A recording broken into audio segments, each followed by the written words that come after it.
Hello mga ka-trending! Welcome back to ZK Trend. Kahapon nga ay nag-trending na at pinag-uusapan ang birthday greetings ni Donnie Pangilinan kay Belle Mariano.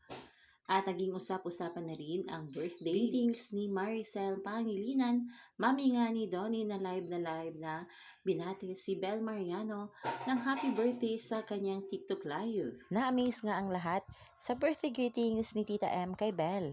At talaga namang hindi mo masasabi ang mga nasabi mo sa isang tao kung hindi mo ito na-encounter o nakasama palagi. Ayon nga dito sa komento ng isang bula sa X, yung message ni Tita M. Aminin nyo, hindi masasabi ng isang tao yon pag di niya madalas nakaka-encounter o nakakasama, di ba? Kasi in full conviction niya talaga sinabi.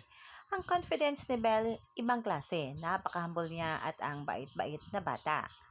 Narito nga ang buong sinabi ni Tita M.